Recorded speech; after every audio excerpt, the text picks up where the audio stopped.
Hello, everybody. Welcome into the Fantasy Pros Football Podcast. I'm Ryan Wormeli, joined today by Andrew Erickson and Derek Brown, who just informed me that he thinks Seinfeld is overrated and he's never really watched it. Incredibly overrated. One of the most overrated TV shows ever. Extremely false. Stand by that. I'm trusting the comments will have my back on this. You know, modern day Jerry Seinfeld Erickson can't even weigh into it because he's never probably even watched it. That was before his time. Seinfeld plenty of times. I think it's fine.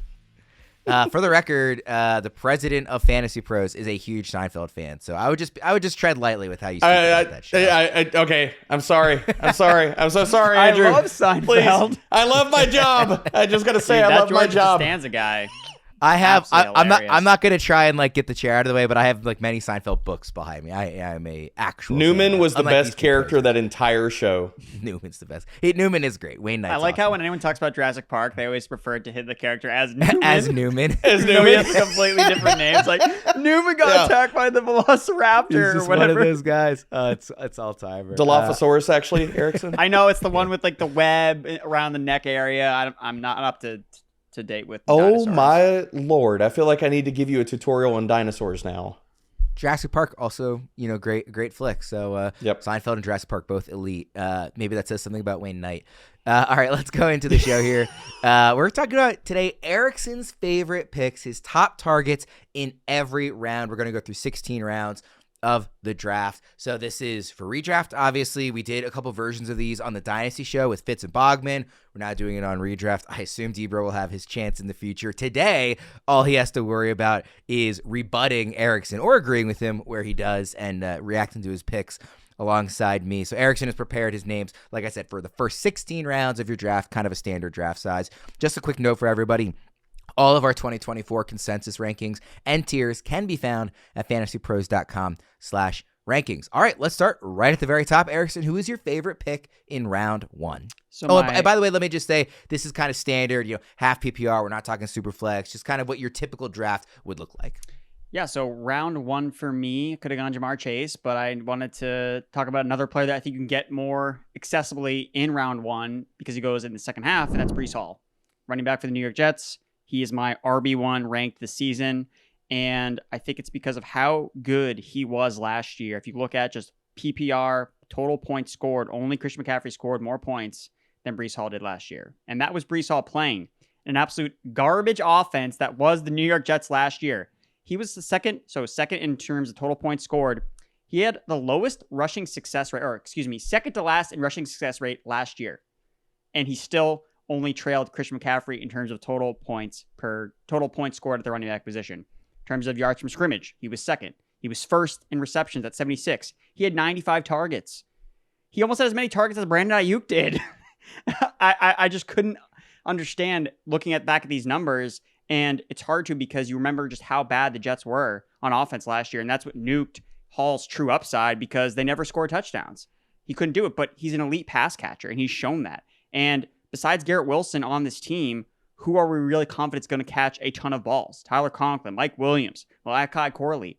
I'm not confident really any of these guys. I think it's going to be the Breece Hall and Garrett Wilson show. And if this offense just goes to average in terms of scoring touchdowns, well, Breece Hall's going to be flirting with 15, 16 total touchdowns through the air and on the ground. So that's why he's my RB1. And I think that next year, he's going to be the 101 in 2025 drafts. Debro, you and Erickson back in the day when Breece Hall was entering the NFL had many a debate about Breece Hall, in those rookie drafts. Have you come around? Do you agree with Erickson here as one of the best picks in round one? Yeah, I have no problem with Breece Hall in round one, and he's not my RB1, but I mean, the case is easy. I mean, I think you're looking at those top tier guys. CMC, Breece, and Bijan Robinson, I think, deserve and should be in a tier of their own based off the workload, the upside to be the RB1 overall. So I have no issue with that. And looking at them as prospects, was I higher on Kenneth Walker than Breece? Absolutely. And the thing with Kenneth Walker, we just have seen he's gotten dinged up with injuries over the last few years, and Seattle's offense has been up and down. So while I still love Kenneth Walker, I have no issues with Breece here in the first round. This is a quick aside, but because we mentioned Breece Hall, I really want to ask about Breece versus Bijan. It's become something of a major debate in terms of who is the RB2. Now, I know for Erickson, we're talking about RB1 and 2 between Breece and Bijan. He's a little lower on CMC. In most drafts, RB2 and RB3 will be in some order, Breece and Bijan. So I want to get your guys' opinion on kind of where you come down on that debate, because I think it's like a really key, argument to get right in terms of fantasy drafts this year. And to be fair, I think there's a world where both are the correct answer and they're just both awesome. Erickson, we've talked about this a bit on some of the TikTok lives, but I'm curious for the podcast listeners, where do you come down on Breece versus Bijan? Obviously, you like Breece better, but how wide do you see that gap? I think it's really tight. And I've been tempted every time we get a report that talks about Bijan Robinson being in the Christian McCaffrey role. I don't want to totally ignore that, because who scores the most fantasy points? Who outscored Breece Hall? It was Christian McCaffrey by over 100 fantasy points in PPR. So is there a scenario? Would I be surprised if Bijan outscores Breece Hall? No, I wouldn't be shocked at all. But I think that both guys are going to outscore Christian McCaffrey. So that's kind of the take that I'm putting here. And this is where I'm pushing my chips in on these super young running backs in their uber prime on offenses that I expect to be above average this year because of all the changes they have made during the offseason. So for me, ultimately comes down to Breece has already been in this system. It's not new.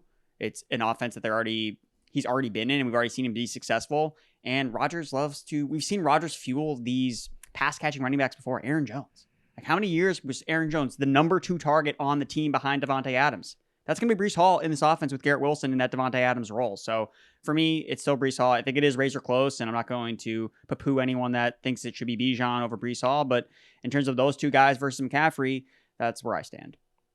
Yeah, I pick a different side seemingly every day because I'm really torn on it. Like, more often than not, I kind of lean Bijan, but every time I hear Erickson talk about Breece Hall, I'm like, those are some pretty compelling points. Debra, what do you think about Hall versus Bijan?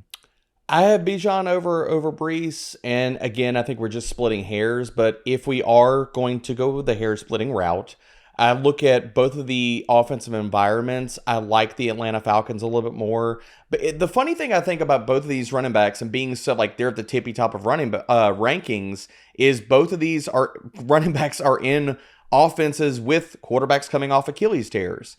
So really it's like, how do you feel about either quarterback? I feel a little bit better about Kirk Cousins coming back from that, although Aaron Rodgers had a longer recovery time. Just with the age, I like the offensive line for the Falcons a little bit more and some of the weapons because, as Erickson alluded to, it's like it's Garrett Wilson and it's Breece Hall and it's a bunch of ugh. Like, I look at Atlanta's depth chart and I feel a little bit better about it. Now, again, could that lean to more of the volume running through Breece Hall? Possibly, but even if we want to split hairs too, I think we get more play volume with the Atlanta Falcons versus Nathaniel Hackett and Aaron Rodgers. We know that tag team is going to run a really slow molasses offense. So again, if we're splitting hairs, I do side with Bijan, but both of them are smash picks. I will say too, as a final point, if I am trying to really capitalize on, if I go with Breece and I really want to smoke the competition, then Tyler Algier is going to be on the top of my list. What if he does have a bigger role in this offense? What if Bijan gets hurt? Well, then I have the Bijan upside role with Tyler Algier on my roster versus you want Bijan and Braylon Allen, who Braylon Allen is a total projection. We don't know. We think that he's the RB2, but they drafted another running back this year, and they had Izzy, who they drafted last year. So, and that's not nearly as much as a confident bet where Algier, he's a proven producer. He would be an RB1 on most other teams. So if you really are going to bet on Breece and kind of bet against Bijan, well, you got to circle Tyler Algier on your draft board. Yeah, I like the hedge. I said this on yesterday's show, but I think I'm just going to do a lot of salary cap drafts and just come away with both of them and spend up because I just love it. Just be happy, man. That's all I got to do. Yeah. All right, let's go to round 2. Who you got here, Erickson? Thought so much about round 2 and who I wanted to go with here. And he's a player that goes at the end of round 2. So I think wherever you're picking, you can end up landing him. And it's Jaylen Waddle for me, wide receiver for the Miami Dolphins. I think for me, he strikes the perfect balance of a floor and ceiling play that I want to invest when I'm looking at this premium draft capital in round 2. Last year, wide receiver 23 in points per game. That was the same as Chris Olave and Devontae Smith, but it's really viewed as a down season for him.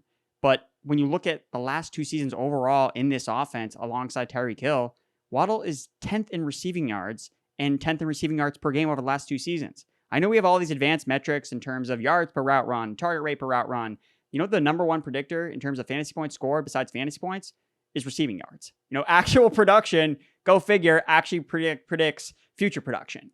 3 consecutive 1,000-yard seasons for Jaylen Waddle. He's finished as a top 13 fantasy wide receiver twice on his resume. And last year, I'm attributing it to the injuries and just the lack of touchdowns. He only scored 4 touchdowns. The backfields combined for over 30 touchdowns.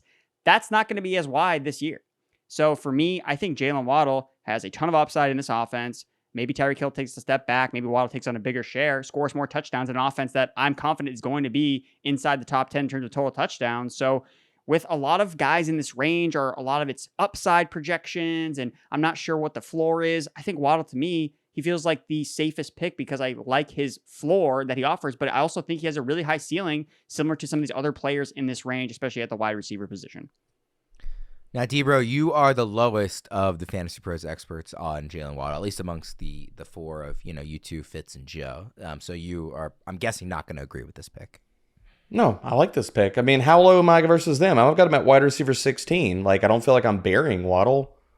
I'm showing here that you got him 31. Maybe this hasn't been updated. 31st overall, which would not be in the second round, obviously. Maybe I'm looking at an out-of-date ranking. No, I mean, I've got him around there. I think let me see where. Yeah, I've got him at 20. I've got him at 22nd overall. I see it's updated here at 22. Okay, yeah. So still back into the second round. All right, so I had the rankings wrong, but yeah, okay. Yeah, no, I like the pick of Waddle. And the other thing that I think is so telling of what Erickson brought up, I mean, yes, receiving yards per game is a fantastic predictor of future production because, again, we want to talk about volume. And look, if you're not getting volume, if you're not producing and you're not good, you're not going to rack up receiving yards. But you look at where Jaylen Waddle finished last year. I know Erickson, hit the 1,000-yard mark. He was 14th in receiving yards per game. It just all the high leverage looks. And the other thing about Jaylen Waddle, too, is that in the 14 games he played, he only had 11 of them where he played over 60% of the snaps. And a lot of that goes back just to health. So if we get a fully healthy Jaylen Waddle this season, it's not crazy to say that maybe him and Hill both finish as wide receiver ones, especially considering how consolidated that offense is. I was accidentally looking at the standard rankings, not half PPR. So that's why they were off. So I apologize for that. All right, let's go to round number 3. Who do you have here, Erickson? Round 3, it's Michael Pittman Jr. for me, wide receiver for the Indianapolis Colts. I think that Pittman has shown to be an alpha wide receiver at the NFL level, especially in this offense last year, flirting with a 30% target share. That was top 5 among all wide receivers. And I just want pieces of this Colts offense. I think that this offense is slated to take a major step forward. Gardner Minshew was not great last year from an efficiency standpoint, and Shane Steichen worked his magic to get this offense cooking in most scenarios. And Michael Pittman was a popular fade among a lot of analysts, including myself, because we were afraid of the run heaviness, but the offense was still good, and they ended up throwing a little bit more than we expected. So Michael Pittman, to me, I'm not sure what else he has to really show, except he just needs to get the touchdowns, right? Same kind of conversation with Jaylen Waddle. Why is he being suppressed in his price? Because he didn't score the touchdowns. Same thing with Michael Pittman. He has yet to have that season where he's been scoring the touchdowns, but he's seeing red zone targets. Him and Garrett Wilson, again, both inside the top 10 in terms of red zone targets, but the touchdowns did not match the type of red zone usage he was seeing. Over the last 3 seasons, Pittman, top 20 receiving yards, top 20 receiving yards per game, 7th in catches, 7th in targets. He has 14 touchdowns over the last 2 seasons. That's what's killing him. But he's averaged 104 catches over the last 2 years. So what I'm looking for, again, I like the proven production, but I want to say, okay, well, can this guy take another step forward? I think with Anthony Richardson, yeah, I think that we can see Michael Pittman take another step forward. And at worst, he caught another 100 balls, went over another 1,000 yards, caught 6 touchdowns. Like, that's more than fine of a pick in round 3, but I think there's some untapped potential with him if we really take this offense take off with Richardson fully healthy. I'm going to learn my lesson here and just ask you, D-Bro, where do you have Michael Pittman? I've got Michael Pittman right now as my wide receiver 13. I love him right now. And I really want to debunk a few narratives to pile on top of Erickson's love of Pittman. I keep hearing when people discuss Michael Pittman and they talk about the Colts offense, they're going to say, and and correct me if I'm wrong, boys, everybody talks about, the Colts were so pass heavy with Gardner Minshew. Do we see that with Anthony Richardson? I'm sorry. What the heck are we talking about? They were not pass heavy with Gardner Minshew. They ran at an extremely fast pace. They were second in neutral pace with him as a starter, but they were 19th in neutral passing rate. So what the heck are we talking about? How can Michael Pittman not get better quarterback play and not get more targets in 2024? And to add to Erickson's point, Minshew was, by every metric you can pull up, terrible. He was not good. And so this also leans over to why I'm not very high on Davante Adams this year. Amongst 45 qualifying quarterbacks, Minshew is 42nd in highly accurate throw rate and 37th in catchable target rate. So yes, better quarterback play is going to be in Indy. And yes, I think they do throw the ball more this year because Anthony Richardson is hands down better than Gardner Minshew. Pittman is interesting in terms of our staff rankings, which I definitely am looking at the correct ones now, because, some people have him, as high as in the teens. Fitz has him down at 37 overall. So, a pretty wide gap there for where we as a staff see Pittman falling here in 2024. Let's go to round 4, and Erickson, I will tell you, this is one of my favorite picks on your whole list. Yeah, I was debating between this and another player that I've talked about before, but ultimately I went with the rookie here because I haven't had a chance to talk a lot about the rookies for this season in particular, but not through a dynasty context. But it's Malik Nabers for me, wide receiver for the New York Giants, the top 6 pick in this year's draft, and I think that he is just teed up to see so much volume in this offense. When I was doing my pre-draft analysis on Malik Nabers, he reminded me a lot of Stephon Diggs. And who's his coach? It's Brian Daboll, right? Brian Daboll, who has a healthy Daniel Jones. And in 2022, when Daniel Jones was healthy, who ranked at number 1 in the NFL in adjusted completion percentage? Daniel Jones. So they're going to define ways to get Malik Nabers the ball, and you're just going to see this guy work because he's a yards after the catch monster. So that's one of the biggest things I like that works in Nabers' favor, that I think that he, unlike Marvin Harrison Jr., I think that he's going to be the focal point of this offense from day one. He's going to be the offense. Where Marvin Harrison, the Cardinals have other pieces that they can use. They want to run the football with James Conner. Do the Giants want to run the football with Devin Singletary? No. I think that he's their running back. Like, that's who they have in the building. But we've seen this offense before with Saquon, where Saquon was getting all the touches, getting all the usage. I think that even though it's a different position, Nabers is going to be the featured piece of this offense. And we just look historically of players drafted with his type of draft capital. So one of these is coming from The Athletic. You look at the top 10 receivers taken inside the top 10 past 3 seasons. They've averaged 80 catches, a little bit over 1,000 yards, and 6.4 touchdowns. So that's wide receiver 2 range in terms of half PPR. And when you look at the last 10 years, receivers that have been drafted in the top 6, played 12 or more games. This is from my boy Joe on Twitter. Those wide receivers average 14.4 fantasy points per game, and that ranked top 10 at position in 2020-23. So I think that we're kind of drafting Nabers close to his floor a little bit here in round 4 as a back-end wide receiver 2. I have him inside my top 20 because I think that he has a ton of upside. And if it weren't for Marvin Harrison, I think that he'd probably be drafted higher. So when you're looking at, because I don't love the price of Marvin Harrison. I get it. I understand why he's going where he's going, but give me Nabers in round 4 with, I think, similar upside. Is Kyler Murray that much better than Daniel Jones as a passer, specifically, that you can't see Nabers potentially flirting with similar numbers to Marvin Harrison Jr., who has to hit essentially where you're drafting him, whereas Nabers, you're working with a little bit more risk here because you're getting him a little bit later. So he doesn't necessarily need to do as much, but I think his ceiling is just as high. I, for the record, I do like Harrison in the second round, so I don't want to knock that value, but I just like Nabers in the 4th better. To all the points you laid out, just as elite of a prospect, just as obvious, if not a more obvious path to a high target share. I do think Kyler is better than Jones, but you're right. Is that gap worth the second rounder versus the 4th rounder? I'm all over. If I get Nabers in the 4th round, I will do it in every single league this year. I think it's a great pick. And obviously, Debro, as somebody who spent a lot of time with these rookies and who was very high on Nabers, I'm assuming you agree here. Yeah, I adamantly agree. I mean, I have Malik Nabers as my wide receiver 17 right now. ECR has him lagging at wide receiver 25. The Giant stink is real. And I just, look, Malik Nabers, who's stopping Malik Nabers from just gobbling up targets? He can get 130, 140 targets. Projecting him outside of anything outside of a 25% target share, I think you're doing projections wrong. So looking at Nabers, I think he's going to absolutely just smash with volume. And everybody's just assuming this Giants offense is going to be god-awful. It's going to be terrible. But will we see variance every single year? I feel like this is one of the teams where I'm not telling you I'm over the moon for the Giants offense or Daniel Jones, but we saw everything that could have possibly gone wrong last year went wrong. The offensive line was decimated. Daniel Jones got hurt. Darren Waller was banged up. All of those things, like some of that is going to regress. The offensive line, I'm not saying they're going to be top 12, but if they're middle of the road, if they're just average, and Daniel Jones is just average, he doesn't have to be amazing. Just be average. Don't be terrible.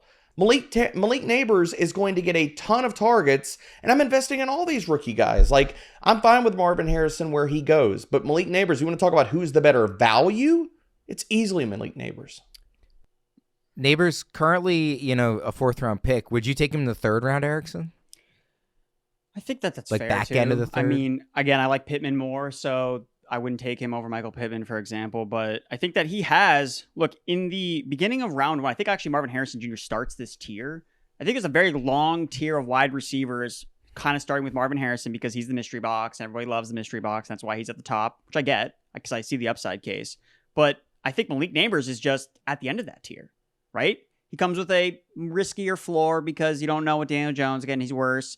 But the ceiling is so clearly there for Malik Nabers to be the number 1 target in his offense. And if a guy with his explosive skill set is getting number 1 target volume, let's look ahead to week 1, right? The Giants are playing the Minnesota Vikings, defense that we're not really afraid of. The Cardinals are playing the Buffalo Bills. Who gets more targets in week 1, Marvin Harrison or Malik Nabers?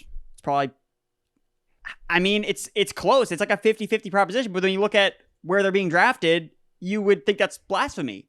Thinking that, I just think if we see week 1 play out and we had to re-rank the team, again, we do rest of season rankings, I can guarantee Marvin Harrison Jr. and Malik Nabers are going to be ranked way closer than they are in draft season. And if it only takes 1 week for that to happen, well, I rest my case. To your question, Worm, I have Nabers as my 27th overall player. So I think he should be drafted in the 3rd round. I have closer no to a problems 2nd rounder than a 4th rounder. Yep. I mean, we just made the case, man. It's volume, it's talent. I'm not betting against it. You know the beautiful thing about being a sports fan? There's only like 2 days of the whole year without a game. Just 2. With so much happening and so much action, that makes just about every day game day at DraftKings Sportsbook. It's super easy for first-timers to get started. Try betting on something simple like picking a team to win. Go to the DraftKings Sportsbook app, select your team, and place your first bet. It really couldn't be any easier or any simpler. Baseball, golf, UFC. There's something for every fan of every sport to bet on at DraftKings, and I know it's right around the corner. Football season is almost here, and it will be here before you know it. So if you're new to DraftKings, you got to check this out. New customers bet $5 and get $150 in bonus bets instantly. Download the DraftKings Sportsbook app now and use code FantasyPros. That's code FantasyPros for new customers to get $150 in bonus bets instantly when you bet just $5. Only on DraftKings. The crown is yours. All right, Erickson, let's move towards closer to the middle rounds here. Who is your favorite pick in round 5? Yeah, I know you're going to like this pick, but I do want to just correct myself on one of the Malik Nabers. It was, so my guy on Twitter, Joe, it's at NoExpertFF. That's his Twitter handle, and he had a great stat about the receivers drafted in the top 6 and how productive they are. But for round 5, I know you're going to love this, Worm. It's Mark Andrews, and I'm going to keep this pretty short and sweet. I stole this from Pat Fitzmaurice because he's a great ranker and a great writer and a great analyst. Looking at Mark Andrews' yearly finishes in fantasy points per game, half PPR, since his second-year breakout, 2019. Tight end 4, tight end 4, tight end 1, tight end 3, tight end 4. His ADP, tight end 4. So, to me, it looks like Andrews is being drafted at his floor when, among all the tight ends we've seen going in his range, the only one that's shown the ceiling of a Travis Kelce-esque season has been Mark Andrews. He has already shown that he can be the tight end 1, and before his injury, he was tight end 3 overall, averaging 12.2 points per game, which would have ranked first among all tight ends last season. So Mark Andrews in round 5, to me, he's my tight end 1. So that's why I draft him every single time he's in round 5. I would easily take him in round 4. I mean, he's my tight end 1. So whenever I start to see tight ends going off the board, I'm ready to pounce on Mark Andrews. D-Bro, obviously you're not going to go so far as to say Andrews is tight end 1. I do think he's very clearly in that tier 1, and I'm clearly on board with Erickson making this pick here. How are you kind of shaking out the top of the tight end board, D-Bro? For me, it depends on how the drafts flow, and I just want to get one of those top 6, top 7 tight ends, the guys that I think are in that elite tier. So I love the fact that Erickson brought up Andrews here because I think it's one of the the things that I'm trying to do in every draft. Like, I'm not waiting on tight end. And am I always paying up for Sam Laporta where he goes and drafts or these other guys? No, but I think the point for me is you need to get one of these guys that either you believe is a tight end that is elite or can step into elite production. And I just don't want to wait on tight ends this year. Like, yes, we can talk about, okay, there are more possible elite tight end options than ever before. Okay, well, fine. Just walk away with one of them out of your draft. And Mark Andrews is a fantastic choice. I think there's a scenario where he sets a career high in touchdowns this year because teams are so focused on Derrick Henry and Lamar, the duo of them at the goal line. Like, can't you just imagine a tight end leak from Mark Andrews on a play action pass to the corner, like wide open over and over again? And like, I think it's relevant that they didn't really add a receiver. Like, they drafted Tez Walker. They're banking a lot on Rashad Bateman and Zay Flowers. And if one of those two falters even a tiny bit, like, there's still a ton of targets available in this offense, I think, sneakily. So I'm all over Andrews. I'm also all over Trey McBride and Sam Laporta. Like, I'm totally with you, D-Bro. Like, I just want one of these top half dozen or so guys because I'm really excited about a lot of them. But I think Andrews in round 5 is like an absolute smash. So I love this pick for sure. Let's go to round 6, Erickson. Round 6 for me, it's Chris Godwin, wide receiver for the Tampa Bay Buccaneers.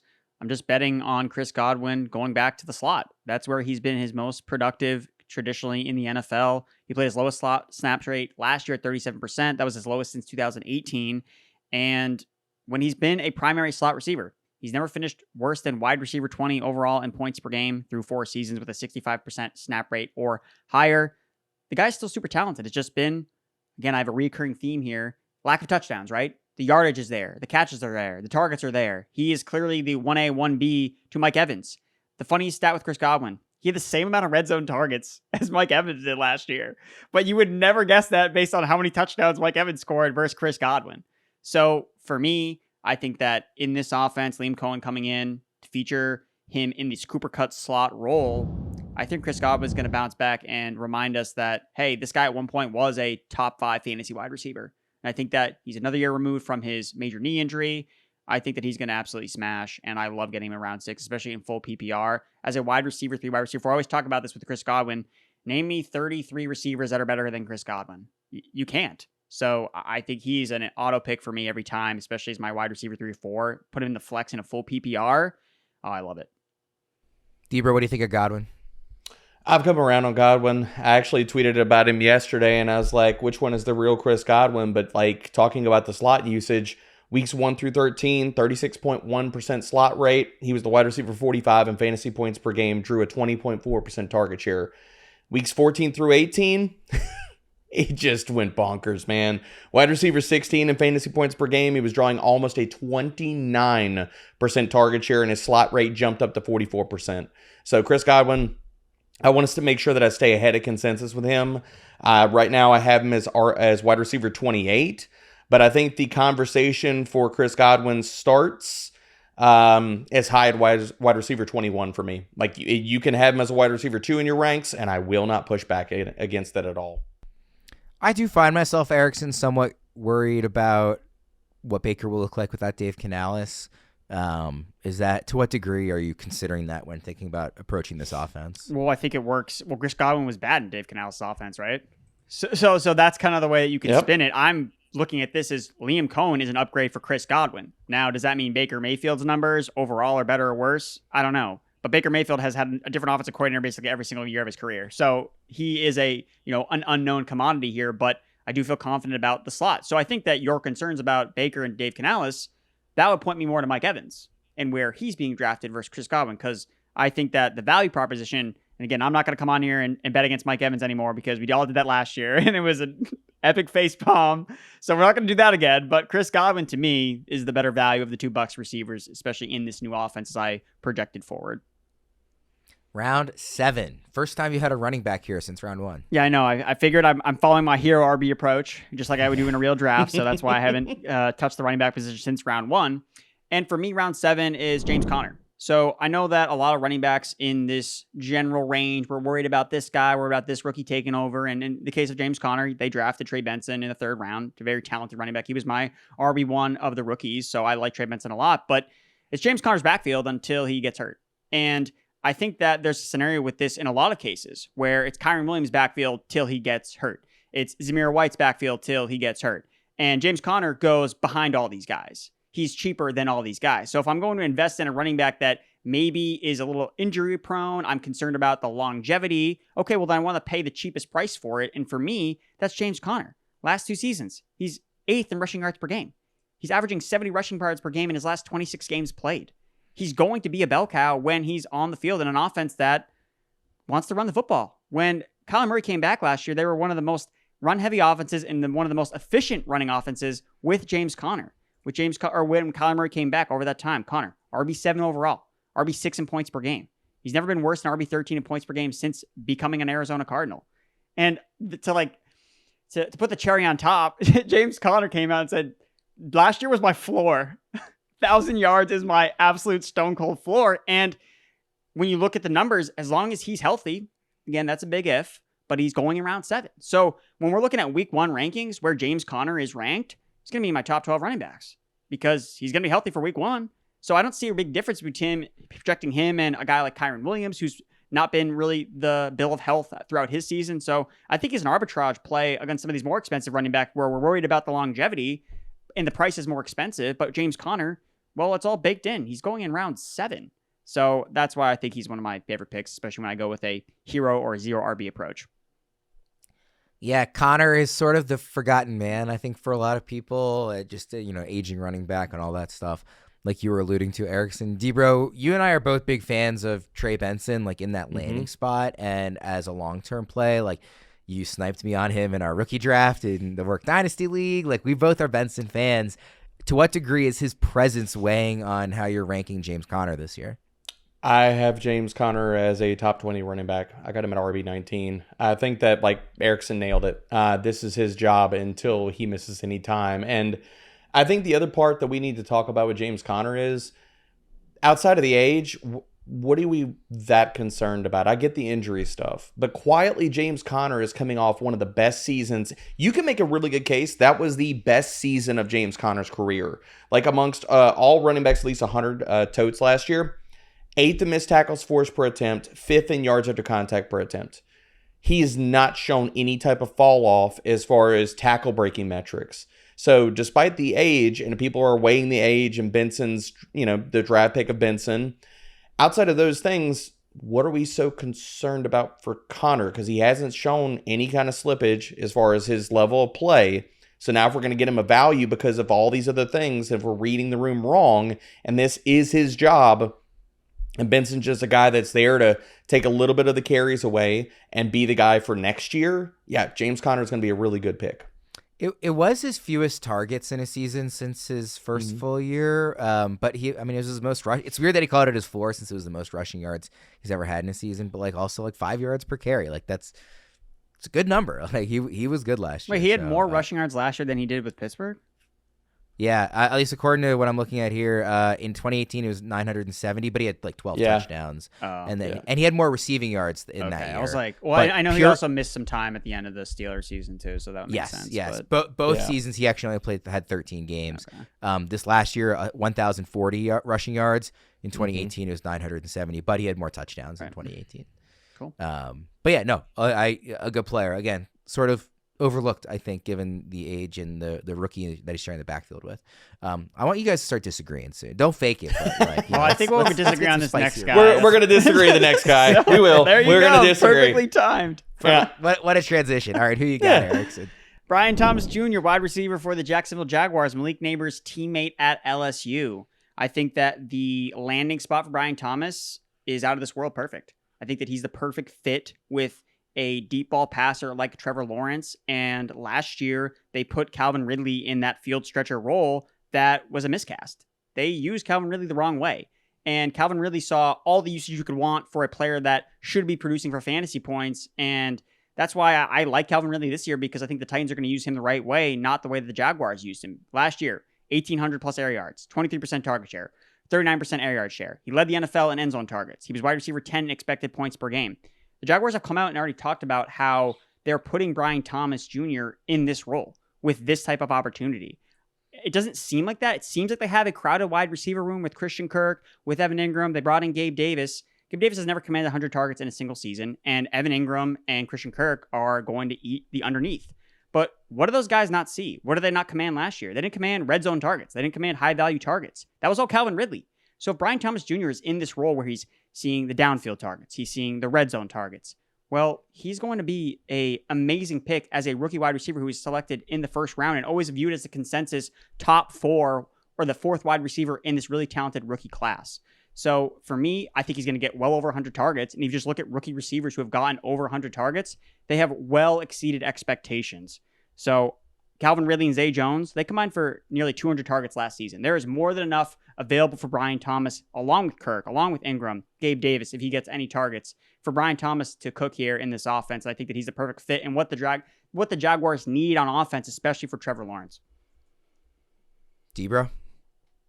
I like Brian Thomas Jr., but I don't love him. I think there's some duplicity in terms of roles on him and Gabriel Davis. I think the way this offense functions, and I'm very high on this passing attack at Trevor Lawrence.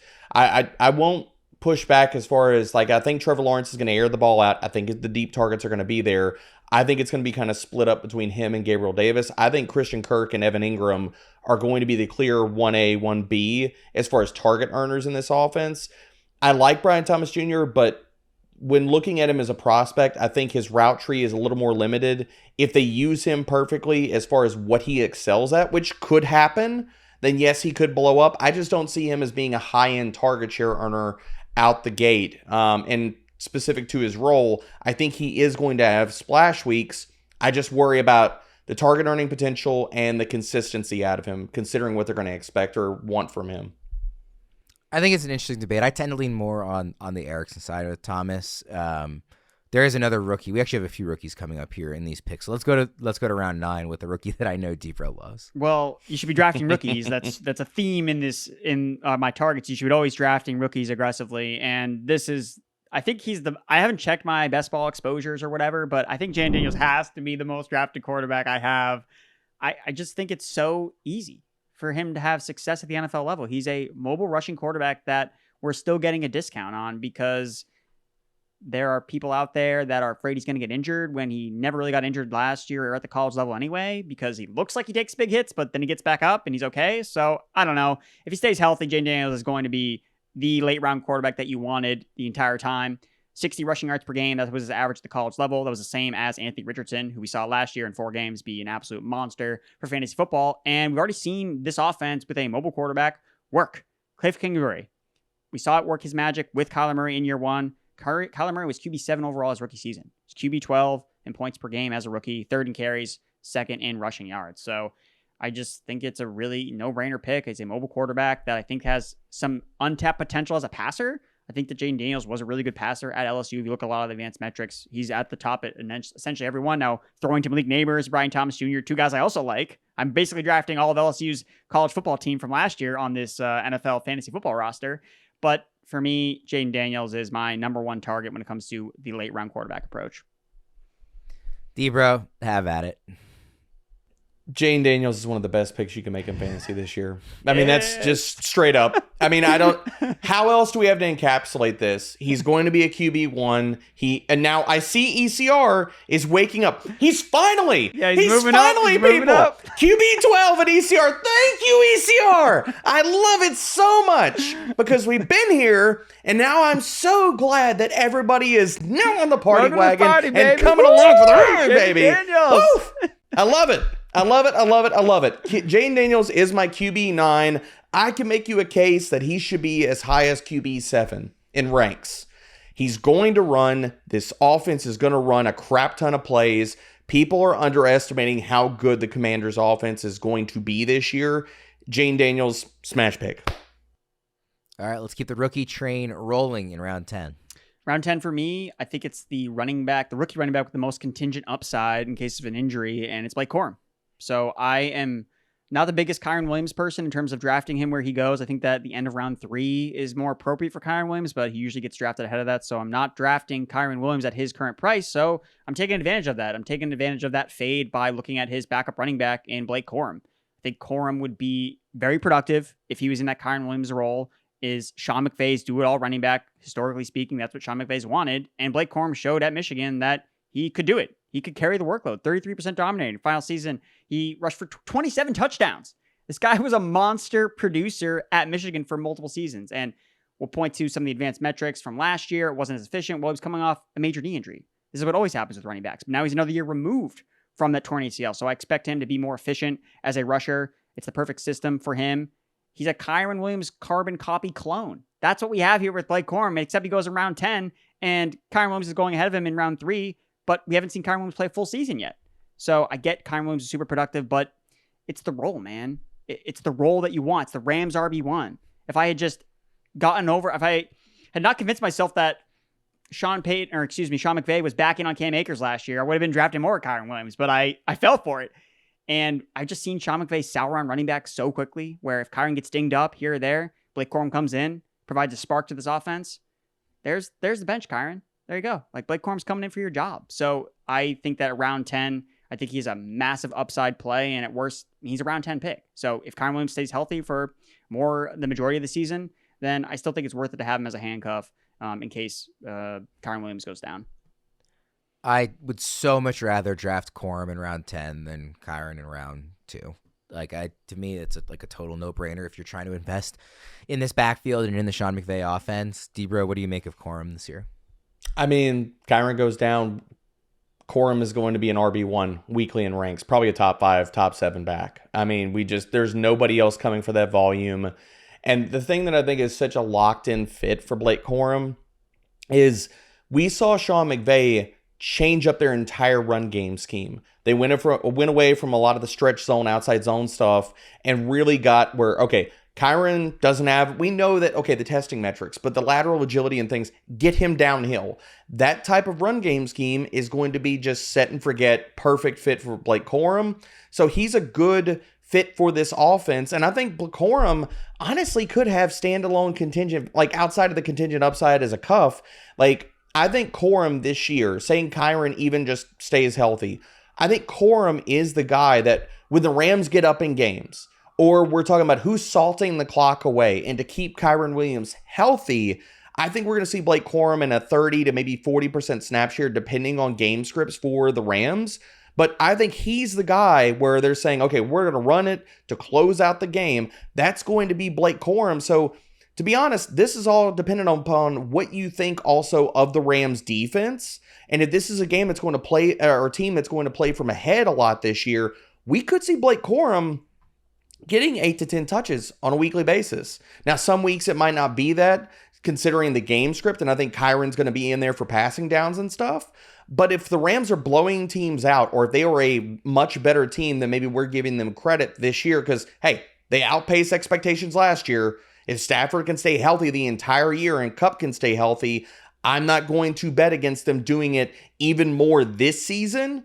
Corum could have more standalone value than we're giving him credit. And if Kyren goes down, he's an RB1 weekly.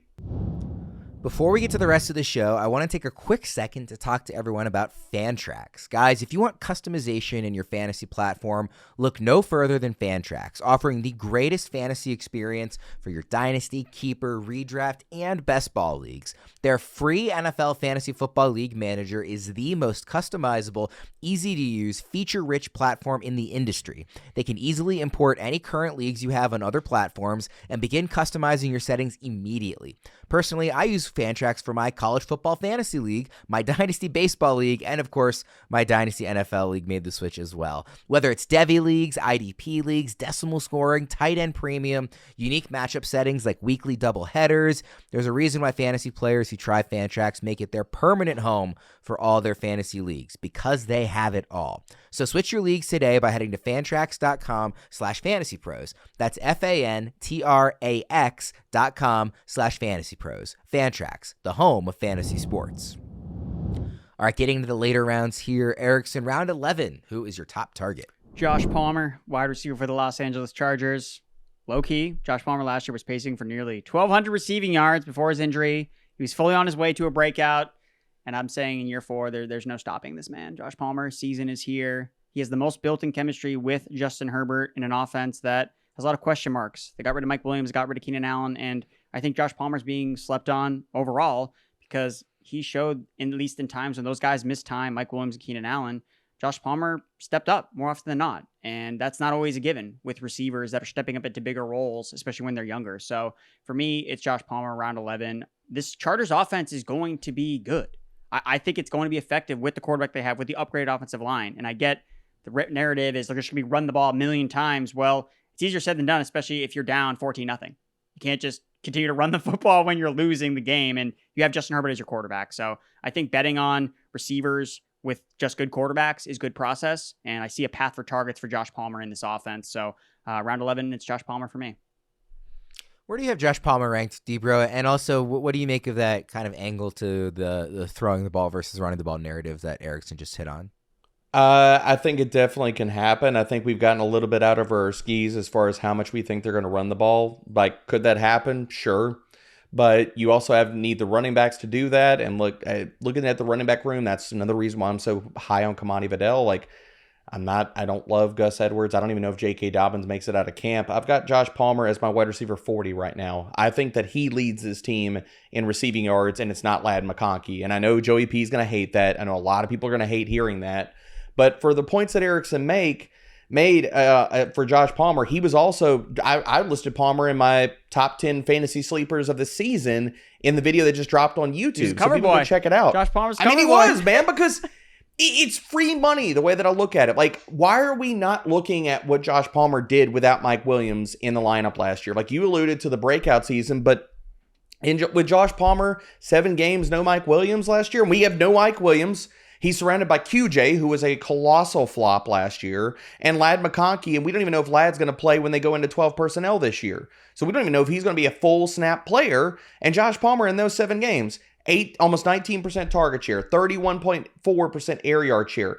He had 2.19 yards per route run, and he averaged almost 72 receiving yards per game. Erickson talked about the easiest stat that correlates not only like fantasy points per game, but receiving yards per game to fantasy production. Josh Palmer has already shown us, we've already had insight into what he can do if he's the number 1 target in an offense or number 2 target. He's going to be that this year. He is a wonderful, wonderful late round pick and sleeper this year. Yeah, I mean, a guy who could be the top target earner paired with a quarterback like Justin Herbert, that's a pretty good investment. Who's also young. He's not this old dusty 24. Veteran. Yeah, he's a young guy. 24. Good dynasty buy. Just saying. Nobody wants him. All right, let's go to round 12, another young receiver. Yes, Dontayvion Wicks, wide receiver of the Green Bay Packers, the human hype machine, because anytime you search this guy's name on Google, it's just more hype about Dontayvion Wicks. So I'm following the drumbeat of the offseason that this is Wicks' time to shine.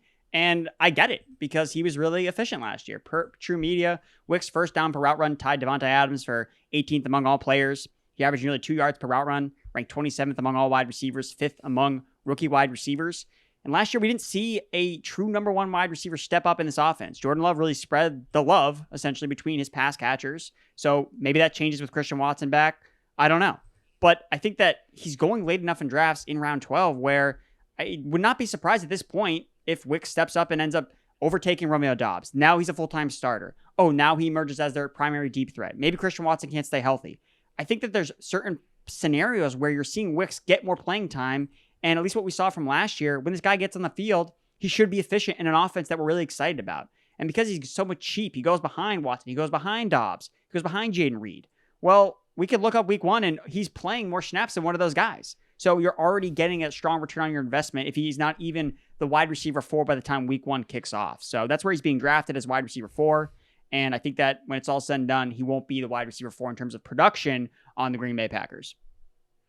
We tweeted out this quote graphic today that, Jordan Love was quoted as saying, I think Dontayvion Wicks is going to have a monster year. And that's his quarterback. So he can make that happen. So I think that it's different when it comes from a coach or something like that, because coaches are always trying to puff up their players. But when it comes from the guy who controls where the ball goes, Jordan Love, I think that matters. Deaver, what do you make of Wicks? Oh, this is one of my wet blanket moments. You've been so good so far. I understand the reasons for the Wicks hype, okay? I get it.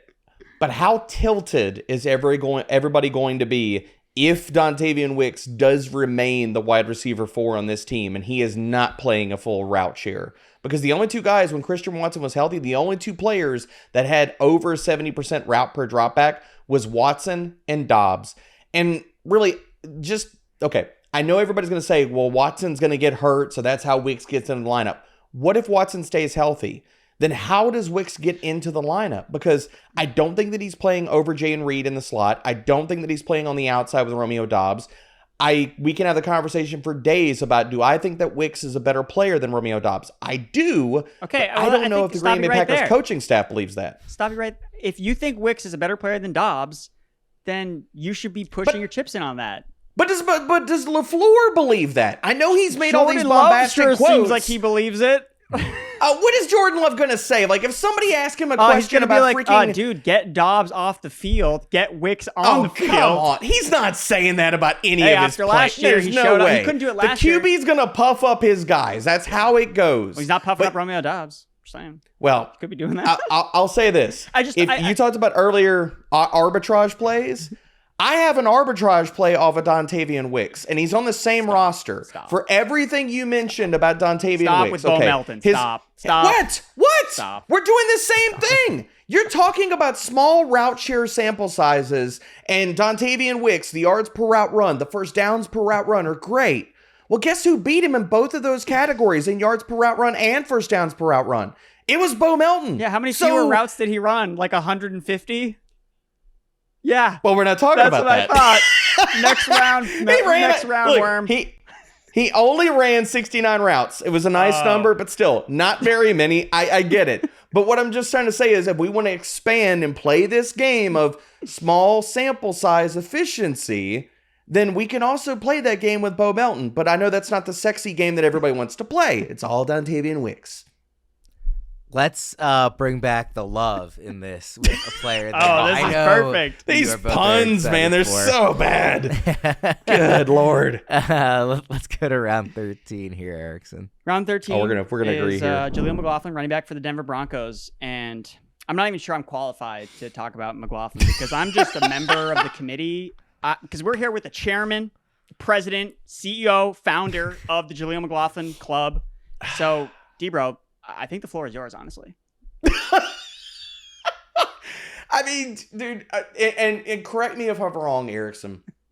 Doesn't he feel like the easiest smash running back pick in drafts right now? I mean, where he goes in drafts, the passing down back for a Sean Payton offense, and I'm gonna tie a nice little bow on this and keep this short and sweet. Sean Payton in the last 9 years of coordinating an offense in the NFL, his team has never finished lower than 4th in targets to the running back position. They led the freaking league in it. We have check down Charlie and Bo Nix now under center all year. How does that not happen? I mean, outside of people projecting Samaje Perine to get targets and still be on this roster, or Blake Watson, how does Jaleel McLaughlin not smash as the passing down back for the Denver Broncos? I want to throw that back to you, Erickson, because I just don't understand why more people are not out there talking about his upside this season. I think it's because they're afraid of just the running back ambiguity of the situation. Like, what's Javonte's role? They're talking about Drake Estime. They're talking about Blake Watson. Mm-hmm. What other backfield are we mentioning 5 guys potentially being involved? We really aren't. And I think that's more of a con against Javonte Williams and being terrified of drafting him. But McLaughlin, it's really about, can he just fix up his pass pro in year 2? We see running backs make significant leaps from year 1 to year 2. We see it all the time. And McLaughlin, I know it's been a while since we've seen a running back that's a strict pass catcher really, hit the top of fantasy. The James White years, Nyheim Hines random years where they spike in touchdown production, but they end up catching Austin Eckler 60, 70 balls. Are we super confident about the receivers in Denver? Are we super confident about the tight ends in Denver? Are we super confident about the quarterback? Well, I know Bo Nix, not great, but I know he can do one thing for me, and that's throw the ball to the running back. I know that can happen. So for me, McLaughlin looks like that guy, and I'm glad we're lockstep. I'm glad I'm part of the club. That's all I gotta say. Party bus never stops, baby. Don't run out of gas. Never. Which was the one of you that declined an offer from the other for McLaughlin in Dynasty? D-Bro. was actually Debro. That's what I thought. I tried to trade him. Yeah. It was a Marvin Mims deal, but he said that, oh no, I can't trade. No, it was McLaughlin for Marvin Mims straight up. And he was like, no, I would rather have Marvin Mims, who's probably going to fall out of favor with Troy Franklin, despite Jaleel McLaughlin being a, let me check the ranks, top 20 dynasty running back for Debro, and Marvin Mims couldn't get the deal done. It's weird. This is what happens when everybody uses your ranks against you and just totally disregards market value on guys. Mims. Oh my Lord. See, this is why we can't every single league, and it gets brought up on the shows, man. It's so painful. It's so painful. I'm just excited to start McLaughlin in that league every single week. Can't wait. All right. Well, speaking of painful, the next player here is J.K. Dobbins. And Erickson, when you sent in the list, you wrote running back Baltimore. And that hurt my heart because I had such high hopes for him in Baltimore. Well, he, of course, is now in Los Angeles. Yeah. I mean, Small dig at Worm. The last time we saw J.K. Dobbins was in Baltimore, unfortunately, but he was effective. He was highest yards per carry over the last 2 seasons. Running backs that have it higher than J.K. Dobbins. Devon Achane. End of list. Look, J.K. Dobbins has been a super efficient running back at the NFL level, wherever he's gone, whenever he's been healthy. That's a big question mark. Is he healthy? Is he not? His contract has 0 guarantees in it, so is it possible he doesn't make the roster? Yeah, it's totally possible. But what if he is on the roster? What if he's healthy? He's a round 14 pick. I'm willing to swing for the fences at this point because from a talent perspective, J.K. Dobbins is more talented running back than Kamani Valdell and Gus Edwards, in my opinion. I can see if someone disagrees. That's fine. But based on what I've seen from the NFL, based on J.K. Dobbins' efficiency, based on his vision, based on how effective he's been in this offense, where last year, Gus Edwards' career year, that wasn't Greg Roman's offense. It was a totally different offense where Gus Edwards had a career year in terms of touchdowns. And Greg Roman always played J.K. Dobbins over Gus Edwards. They had to pay Gus Edwards because he scored all the touchdowns because that's how it works in the NFL. And because J.K. Dobbins is coming off the torn Achilles, they don't have to pay him anything. It's just being smart. But when it comes down to the actual talent, I think Dobbins is the guy. And I always bring this up when I talk about Dobbins, but Daniel Jeremiah from NFL.com, very plugged in to both the Ravens and Chargers. That's who he's betting on, is this guy, J.K. Dobbins. I'm going to believe that. He's an insider source, and he thinks J.K. Dobbins, if healthy, is going to be the RB1 in this offense. And if this offense is really as run heavy and run effective as we think it can be, I mean, J.K. Dobbins could be an absolute monster. And the other thing, too, I was thinking about this as well. J.K. Dobbins was always talked about as this great pass catcher. We all kind of just rubbed it off because, they never throw to running back, so it doesn't really matter. That could change a little bit this year. Justin Herbert will throw the ball to the running back. What if J.K. Dobbins actually captures a bigger target share in this offense that maybe all of us are really overlooking? And I had to kind of think twice about it because I do remember all those reports of, J.K. Dobbins is going to catch so many passes. And we're like, no, he's not. Lamar doesn't throw to the running back. It's not going to happen. But maybe this year it's a little bit different. So, look, we're going to find out if he's healthy come week 1 and come in training camp. But if he is, I can guarantee you're going to get value on a round 14 pick. So the only thing I disagree with you on is when you said you could see how other people might disagree on there being a gap in talent between Dobbins and the rest. I don't think you can justify an argument against that. He is the most talented running back by a mile in this backfield if he's healthy. Now, I understand people who want to bet against him being healthy. That is a reasonable stance to take. It's a round 14 pick. I guarantee if he plays 17 games for the Chargers this season, he will be a league winner in round 14. There's just no world where if he's healthy, he's not absolutely smashing value. Fishbowl, so I'm hoping for it. Yeah. I mean, again, the talent is supreme. You hit on really all the points already, but I love this pick. And the other thing that you didn't say, but the other reason I love this pick is, and you kind of alluded to it when you said we'll know kind of in week 1 how healthy he is. He's an easy guy to drop if it's clear that it's just gone. If it's not there, you're just done. If the juice is gone, if the Achilles is not, if whatever it is, if he's not healthy, he's not going to clog up the back end of your roster or the back end of your bench. You can move on. It's pure upside, and the downside is 1 week of a guy wasting away on your bench. It's one of my favorite picks in drafts because the gap between the upside case and the draft capital you have to spend is as wide with him as it is with any player in drafts this year. And I'm all over it, even aside from the fact that he's a former Raven. Debro, what do you think about Dobbins this year? I mean, y'all just highlighted every reason why I need to draft more Dobbins and why I've been so aggressive with Kamani Valdell. This is just a hedge. It's a bet against Gus Edwards. And again, all the risk for Dobbins is baked in. Now, I'm higher on Valdell than I am Dobbins because I'm trying to learn, again, we talked about Cam Akers earlier. I'm trying to learn things from yesteryear as far as missteps that we have taken and stuff, as far as players coming off of an Achilles and stuff. And that's the part where we just don't know where Dobbins is at. Like, can we say he's healthy at this point? Sure. Can we say he's the same explosive athlete that he has shown whenever he's being given opportunities or gotten opportunities previously in his NFL career? That's what I don't know. Now, again, all of the risk is baked into where he goes in drafts, but none of the upside. Even if he can hold this job and say he's not the J.K. Dobbins of old as being so explosive, so awesome, maybe he's middle of the road. If he's healthy and he's middle of the road, he's still a better player than I think Gus Edwards is, and we can have the conversation about him versus Kamani Vidal. But I want to take shots on this backfield. I'm not going to push back against J.K. Dobbins, but I'll also say, like, this is also the case of why you need to either draft both of these guys and take shots in best ball specifically and get exposure, because I don't think it's going to be Gus Edwards. It's either going to be Dobbins or it's going to be Vidal. Yeah, I want to invest in both for sure. But again, just at this price, I don't think there's nothing wrong with that either, because week one will tell us a lot. You could, and then you can cut the guy that's not playing and you move on. It's okay to hedge a little bit if it costs nothing to do it. If I have Chargers, this is all to say, do not draft Gus Edwards. I mean, someone in this backfield, they're all going outside the top 10 rounds. I don't even really hate Gus at his value, because that's the point. It's like none of them are going so high that it's like prohibitive draft capital, and it's like, oh, I can't justify a 7th round pick. They're not going that high, so I'll invest in all three of them. The narrative being, oh, this offense is going to be so run heavy, and then all the running backs are outside the top 100 picks. It's like, wait, this doesn't add up, but that's where you can take advantage.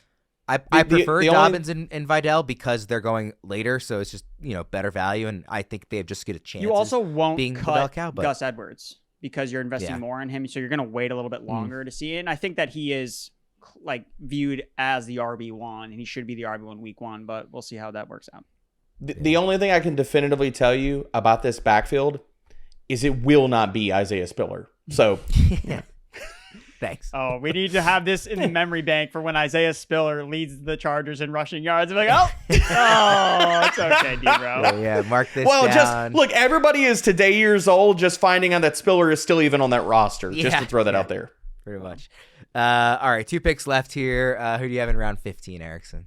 I feel like I talk about this guy on every single show I go on. Sleepers. You do, but it's okay. Round 15, it's Roschon Johnson, running back for the Chicago Bears. Betting completely against DeAndre Swift and the fact that whoever his teammates are end up scoring all the rushing touchdowns because he's not a red zone running back. We've seen it with multiple teams. They don't like using him at the goal line. 2022 Jamal Williams, 17 touchdowns. Jalen Hurts last year for the Eagles, 15 touchdowns. I think Khalil Herbert could be a potential trade candidate, cut candidate. He's in the last year of his deal. He was not drafted by the current regime that Chicago has. Chicago could not stop talking about Roschon Johnson after they drafted him last year. And Roschon was one of the best pass protectors. He had the second most pass pro snaps for rookie running backs last year, only behind Tajay Spears. That tells me that the Bears trust him. And that's what I'm looking for in this backfield. Who are they going to give the high value touches to? Who's going to be playing on third down? Who's going to be in the red zone? That's going to be Roschon Johnson for me. And he's going in round 15 for an offense that we're really excited about. We're not really sure where the pieces are going to fit. We like Caleb Williams, but we don't know who his number one target's going to be. We think this offense can be above average. Roschon, if he ends up being the goal line back, he's going to have over 10 plus rushing touchdowns this season. If he's a third down back, he's going to catch 40 balls out of the backfield.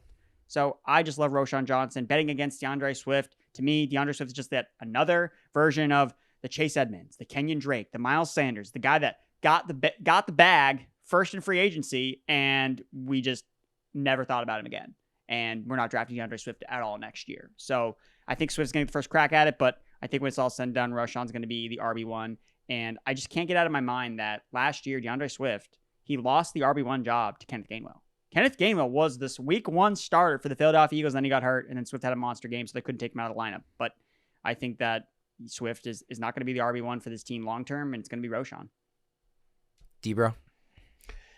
I have no problem with you calling DeAndre Swift this year's Miles Sanders. None at all. I think you need to, and again, I'm firmly hedging against DeAndre Swift in drafts. I'm drafting a ton of Roschon Johnson, and I'm drafting a ton of Khalil Herbert. Let's go to round 16 to wrap things up. Another running back, and by the way, Erickson chose to not include defenses and kickers, which I fully support. Who's your running back here to wrap things up? I only included one quarterback and one tight end because I don't draft afraid. those are my guys. I'm locking low. I'm not drafting. You don't draft backups. scared. Let's go. Don't draft Draft like scared. you're right, baby. Round 16. Let's go. A top 5 rookie running back for me in this year's class. Tyrone Tracy, running back for the New York Giants. I have 2 Giants on my list. That's not terrifying at all, but let's roll with it. I think Tyrone Tracy showed last year in his first year playing the running back position at Purdue. He was super effective. Led the draft class in yards after contact per attempt. He's still learning the position, and everything I've read about him so far, he's a converted wide receiver, and the Giants are trying to find ways to get him more involved. He's going to be returning punts, returning kicks. And when I'm looking at for a path to opportunities, who has the starting RB1 role, Devin Singletary's fine. And I think that he's going to be the running back to open the season and start the year for the majority. But if the Giants are in a place where we need more juice, we need more explosiveness, we need something more on offense, well, I think Tyrone Tracy can be that guy potentially based on what he did at the college level, how he's inexperienced at running back, but the explosiveness and what he showed in just 1 year, leading the draft class in yards after contact per attempt, that shows that this guy has an immense upside. And I think that Singletary, we've seen enough of him. He's not the upside play. He's the floor play. They feel safe with him. But I think the Giants want to unlock their rushing game, potentially a step forward. I think Tyrone Tracy can be that guy. Debro, any thoughts on Tracy before we get out of here? I mean, he's a fantastic late round pick. All signs point to this will not be Eric Gray as the RB2. I don't know what else people need to see out of Eric Gray to know that he will not be the RB2 for the Giants. And yes, I mean, there's nobody else in this roster. So if it's not Devin Singletary, it's going to be Tyrone Tracy getting all the snaps. All right, we will get out of here on that. Thanks, everybody, for tuning in. We will get to one of these for Debro at some point in the coming weeks, I'm sure, but those are Erickson's top targets. I can guarantee I won't agree with nearly as many. Yeah. I'll make sure of it. I'm ready for the fight, baby. I'm ready. All right, for Erickson and Debro, I'm Ryan Wormeli. Everybody, thanks for tuning in. We'll see you again next time.